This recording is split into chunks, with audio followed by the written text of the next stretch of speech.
जी अस्सलाम वालेकुम। उम्मीद है कि आप सब लोग खैरियत से होंगे। इमरान खान साहब ने आज सहाफियों से गुफ्तगू की है डयाला जेल में। उसकी क्या तफसीलात हैं वो आपसे शेयर करूंगा। कुछ मजीद खबरें कोशिश होगी कि वो भी आज के ब्लॉग में आपसे शेयर की जाए। लेकिन सबसे पहले अब से कुछ देर पहले जिस वक्त मैं ये वीडियो बना रहा हूं तो वजीर आजम साहब ने बांग्लादेश की जो हालिया सैलाबी सूरत हाल है उसमें बांग्लादेश को मदद की ऑफर की है और उन्होंने ये भी साथ कहा है कि उम्मीद है कि जल्द बांग्लादेश जो है ना वो मुश्किल हालात से निकल आएगा और अगर उनको कोई मदद की जरूरत है तो हम उनकी मदद भी कर सकते हैं।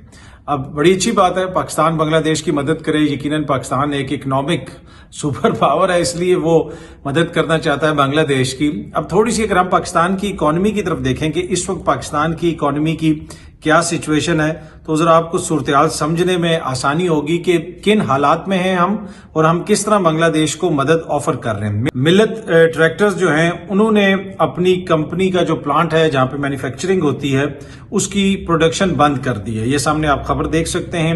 ये siyaset.pk वालों ने उसका एक वो शेयर किया हुआ है स्क्रीनशॉट। लेकिन उसके साथ साथ अगर आप डॉन की खबर देखें तो उसके अंदर भी ये आपको सारी तफसील नजर आएगी कि उन्होंने जीएसटी का जो मामला है जो रिफंड का मैकेनिज्म है उसके ना होने की वजह से Millat tractors shuts plant on lack of GST refund mechanism. तो ये सूरत हाल है कि जो इंडस्ट्री चल रही है वो जिस हालत में चल रही है, जो मैकेनिज्म बनाने हैं कि किस तरीके से जीएसटी रिफंड होगा वो भी सही नहीं चल रहा। तो मिलेट ट्रैक्टर ने अपनी जो है प्रोडक्शन बंद कर दी है, अपना प्लांट बंद कर दिया है। दूसरी जानिब ये एक और खबर आप देखें, ये न्यूज की खबर है। Super rich companies exit Pakistan divest billions in assets.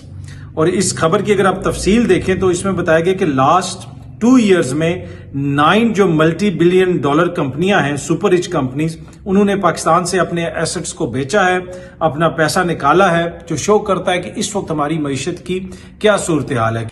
इसी महीने आपको पता है कि टोटल के हवाले से खबर भी आई कि टोटल पहले आपको पता है शेल पाकिस्तान से जा चुका है। शेल ने अपनी गालिबन 77% स्टेक बेच दी थी। अब टोटल ने भी अपनी 50% जो है वो स्टेक बेच दी है और टोटल भी अपने एसेट्स यहां से निकाल रहा है। ये सामने रॉयटर्स की खबर भी आप देख सकते हैं।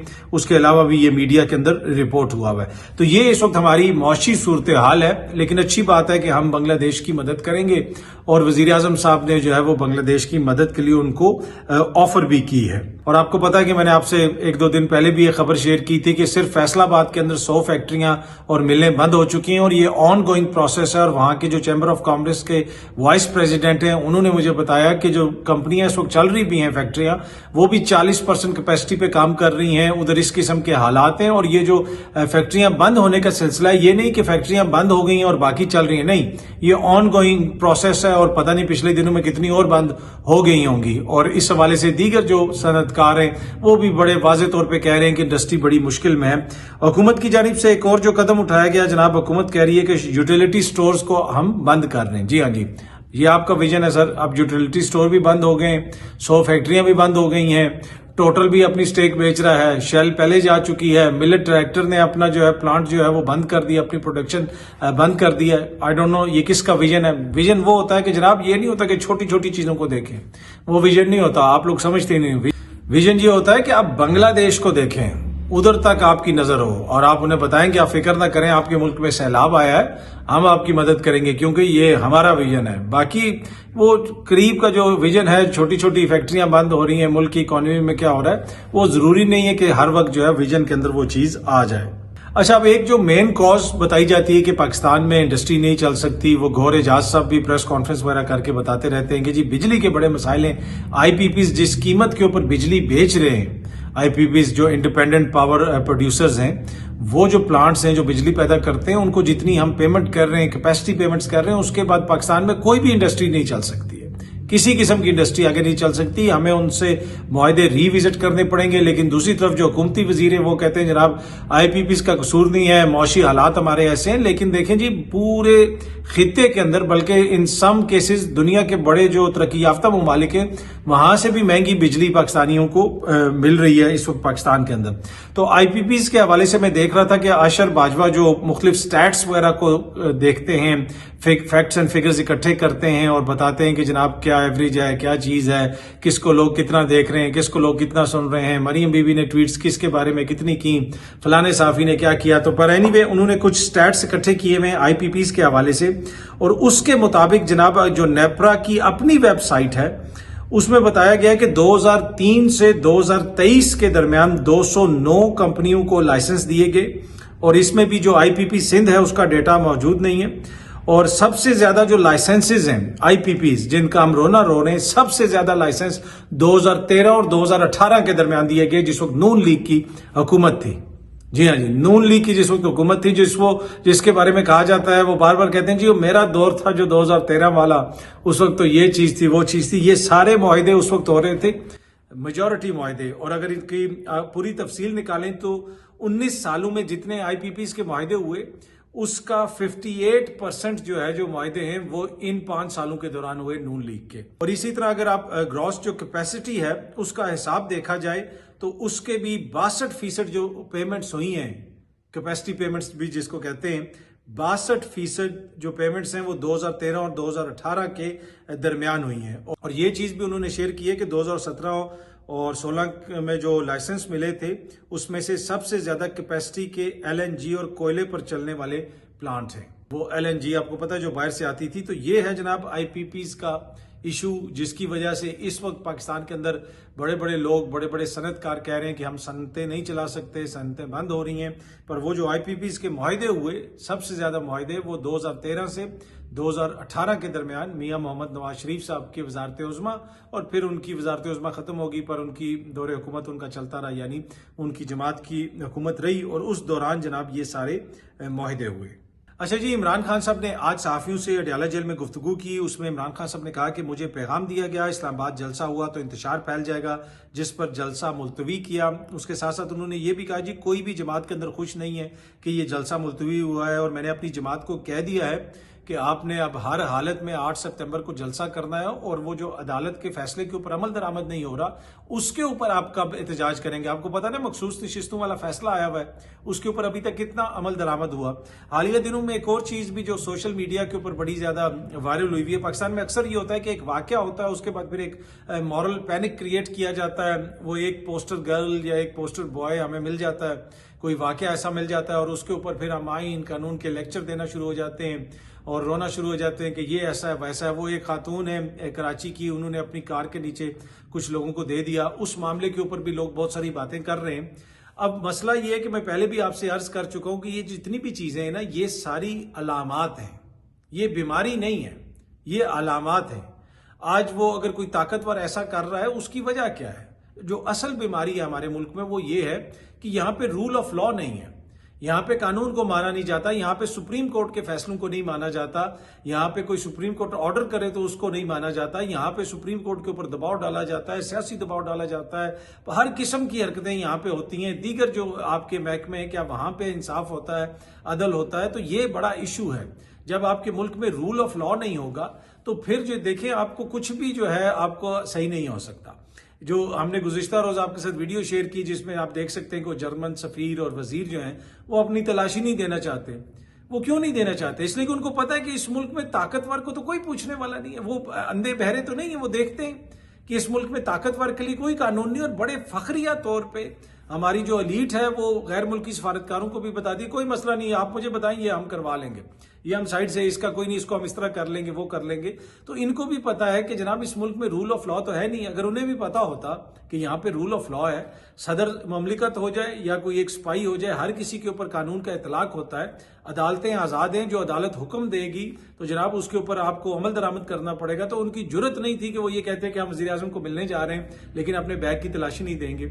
और इसी तरह ये जो खातून का वाकया पेश आया है जिसमें वो एक एक्सीडेंट हुआ है, खातून ने लोगों के ऊपर गाड़ी चढ़ाई है, वो उसके ऊपर कहा जा रहा है कि क्योंकि वो बड़ी ताकतवर फैमिली से हैं, बड़ी अमीर फैमिली से, तो वो छूट जाएंगी। वो क्यों ये बात कही जा रही है? वो इसलिए कही जा रही है कि असल बीमारी जो है वो रूल ऑफ लॉ का मसला है। यहाँ पे कानून के ऊपर अमल दरामद नहीं होता, वो असल मसला है। बाकी ये जो वाकयात होते हैं ये तो अलामात हैं, ये असल इशू नहीं है, असल इशू वो है। अच्छा, एनीवे, जिस तरह मैं आपको बता रहा था कि इमरान खान साहब ने कहा कि जनाब उनको अडयाला में पैगाम दिया गया और उसके बाद उन्होंने वो जलसा कैंसिल कर दिया। और भी साफियों से बात करते हुए उन्होंने कहा कि जी मुझे मालूमात दी गई थी कि खत्म नबूवत हसास मामला है जिस पर दीनी जमात इस्लामाबाद में एहतजाज कर रही है, हमें इंतशार का खदशा था, इसलिए इस्लामाबाद में अपना जलसा मुलतवी करवाया। और जो उनको ये मालूमात उनको दी गई थी, खान साहब ने जाके जनाब किसी को नहीं कॉल करके कहा कि जनाब आप जलसा मुलतवी करें, ये जाके उनको ये मालूमात दी गई, उनको बताया गया। इमरान खान ने यह भी कहा कि जलसा रोकने की कोशिश की तो सब जिम्मेदारी अब हुकूमत पे होगी। मैंने अपनी जमात को कह दिया है कि आपने हर हालत में अब जलसा करना है। अब अदालत की क्रेडिबिलिटी का सवाल भी है। अदालत हमें इजाजत देती है और इंतजामिया उसको मनसूख कर देती है। पार्टी को कह रहा हूं कि 8 सितंबर को किसी किस्म की रुकावट बर्दाश्त ना करे। और मैंने इस्लामाबाद का जलसा आखिरी बार मुलतवी किया है, वही बात जो कल मैंने आपको बताई थी, उन्होंने हुमायूं मोहम्मद साहब से भी की थी। पार्टी को हिदायत है कि 8 सितंबर से कबल मीटिंग करें और फैसला करें कि सुप्रीम कोर्ट के फैसले पर अमल दरामद ना होने पर एहतजाज कब करेंगे। उसके ऊपर भी अभी तक इन्होंने कोई उस तरह रिएक्शन नहीं दिया। वो 15 दिन गालिबन गुजर चुके हैं, अभी तफसीली फैसला उसका आना है, मैं भी शायद उसका इंतजार हो रहा है। खान साहब कह रहे हैं वो जो मखसूस नशिस्तों वाला मामला है उसके ऊपर पार्टी को एक वाज़ेह हिकमत अमली बनानी चाहिए, एहतजाज करना चाहिए। खान साहब ने यह भी कहा कि इनकी अभी भी ये कोशिश है कि काजी फाइज ईसा साहब को किसी तरीके से एक्सटेंशन दी जाए।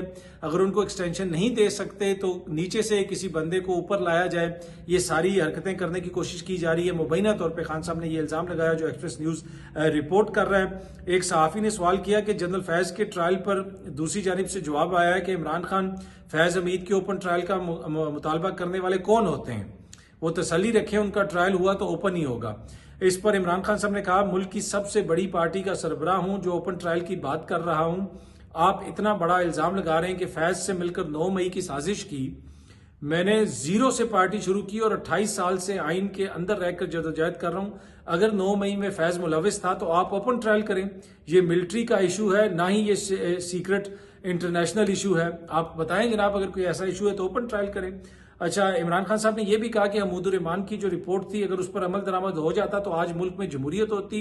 ओपन ट्रायल से मुल्क का वही फायदा होगा जो हमूदुर रहमान रिपोर्ट पर अमल दरामद करने से होना था। हमूदुर रहमान रिपोर्ट पर अमल दरामद होता तो मुल्क में 3 मार्शल्ला ना लगते और ना ही आज गैर एलानिया मार्शल्ला नाफिज होता। 9 मई जमहूरियत के ऊपर हमला है।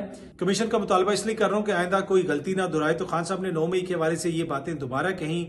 उन्होंने ये भी कहा कि जब उनसे पूछा गया कि जनाब आजम स्वाति आपके पास कैसे पहुंचे, किसने आपके पास पैगाम पहुंचाया, आपकी जो है वो जो आपकी हमशीरा हैं वो काफी गुस्से में लग रही थी, उनकी जो ऑडियो है, तो उस पर खान साहब ने कहा कि तमाम पार्टी का जो है इस हवाले से जलसा मनसूख करने के ऊपर मायूस थी। इमरान खान साहब ने कहा कि सारी पार्टी को रंज था, गुस्सा था। मैं भी समझता हूं कि जलसा मुलतवी नहीं करना चाहिए था। मैंने कल ही आपको बताया था कि इमरान खान साहब गुस्से में है जलसा मुलतवी करने के ऊपर। उनकी जो बॉडी लैंग्वेज थी उससे बिल्कुल वाजे था। जो लोग उनको मिले उन्होंने बताया कि खान साहब जो है गुस्से में है, वो नाखुश हैं। उन्होंने ये भी कहा कि नवाज शरीफ ने अपने जो बैग हैं वो पैक किए हुए हैं, बस थोड़ा सा सामान और डालना है और उसके बाद उन्होंने निकल जाना है। ये सब चीफ जस्टिस काजी फाइज ईसा की एक्सटेंशन के लिए हो रहा है। 2 गेम्स जारी हैं, एक ये कि फाइज ईसा को एक्सटेंशन ना दे सके तो फिर सीनियोरिटी पर असरअंदाज होकर अंदर से अपना बंदा लाएंगे। ये दोनों सूरतें काबिल कबूल नहीं है। अगर उन्होंने ऐसा किया तो मुल्क भर में भरपूर एहतजाज करेंगे।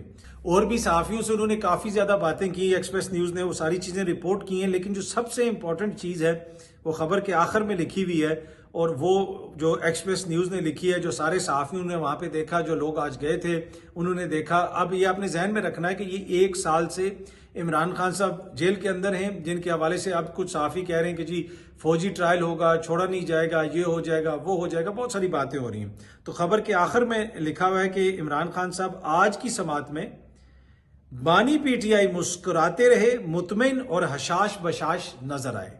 जी हाँ जी, मुतमिन हशाश बशाश नजर आए और मुस्कुराते रहे।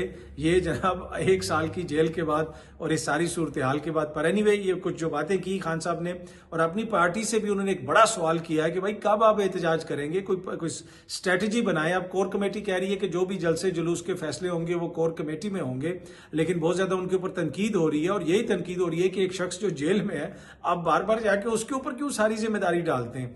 आप लोग जो बाहर ओहदे लेके बैठे हुए हैं, पूरी हुकूमत संभाल के बैठे हुए हैं, कोई फैसला आप खुद भी तो करें। तो अब देखते हैं जनाब, जो खान साहब ने उन्हें कहा है कि स्ट्रेटजी बनाएं और अदालत के फैसले पर अमल दरामद नहीं हुआ तो आप क्या करेंगे, और वो जलसा आपने हर हालत में करना है। अब देखते हैं कि वो जलसा होता है या नहीं होता। बहुत जल्दी आप सब दोस्तों से दोबारा मुलाकात होगी। Thank you very much.